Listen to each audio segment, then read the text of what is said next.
Assalamualaikum warahmatullahi wabarakatuh. Perkenalkan, nama saya Fadi Azhar Handayani dengan NIM 2021 dan teman saya Sofia Riswardi dengan NIM 2021 05 10 180. Di sini kita akan membahas tentang arti penting filosofi berdasarkan dengan cabangnya dan menurut para ahli. Yang pertama, apakah itu filsafat? Filsafat adalah pengetahuan dan penyelidikan dengan akal budi mengenai sebab-sebab, asas hukum, dan sebagainya. Dari segala yang ada pada alam semesta ataupun mengetahui kebenaran dan arti adanya sesuatu. Dan di sini kita akan membahas filsafat menurut ahli dunia. Yang pertama, Karl Marx. Karl Marx beranggapan bahwa filsafat itu adalah perkembangan intelektual manusia yang ditentukan oleh kondisi material kehidupan manusia, yang artinya kebutuhan material mendahului kesadaran. Teori ini juga sering disebut materialisme historis. Hal ini membawa manusia pada pergulatan dengan alam sebagai bahan pemenuhan kebutuhan materialnya.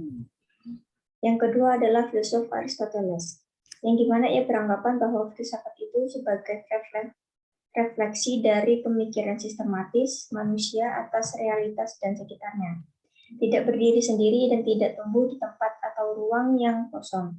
Lingkungan keluarga, sosial alam, dan potensi diri akan ikut mempengaruhi seseorang dalam melakukan refleksi filosofis.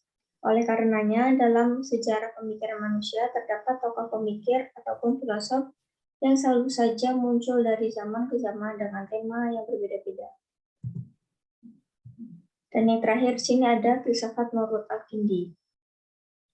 Ia mengungkapkan bahwa filsafat itu adalah ilmu tentang hakikat sesuatu dalam batas kesanggupan manusia yang meliputi ilmu ketuhanan, ilmu keesaan atau wahdaniyah, ilmu keutamaan atau fadilah, dan kajian apapun yang berguna bagi kehidupan manusia. Oh iya, Al-Kindi adalah salah satu sosok muslim yang juga seorang filosof Islam yang memiliki gagasan cemerlang. Beliau pula lah orang pertama yang memperkenalkan filsafat Islam, di mana filsafat Islam itu sendiri sebenarnya tidak jauh berbeda dengan ilmu filsafat lainnya. Dengan kata lain, filsafat Islam dan ilmu filsafat dua hal yang saling bertentangan, tetapi juga saling beriringan. Dan materi yang selanjutnya akan dibacakan oleh teman saya, Sofia. Dipersilakan. Baiklah, saya akan membahas 7 cabang-cabang filsafat. Yang pertama ada metafisika. Metafisika ialah suatu cabang filsafat sistematis yang membahas keberadaan. Ini berkaitan dengan proses analitis atas hakikat fundamental mengenai keberadaan dan realitas yang menyertainya. 2. Epistemologi. Epistemologi merupakan suatu cabang filsafat sistematis yang membahas pengetahuan. Ahli epistemologi mempelajari sumber pengetahuan termasuk intuisi, argumen, a priori, ingatan, pengetahuan perseptual, pengetahuan diri, dan kesaksian. Ketiga, ada metodologi. Metodologi merupakan cabang filsafat sistematis yang membahas metode. Metode adalah suatu tata cara, teknik, dan jalan yang telah dirancang dan dipakai dalam proses memperoleh pengetahuan jenis apapun. Keempat, ada logika.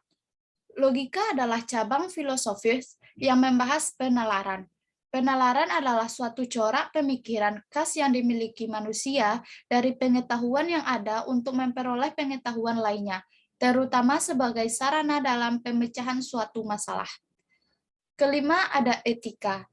Etika merupakan satu cabang filsafat sistematis yang membahas moralitas.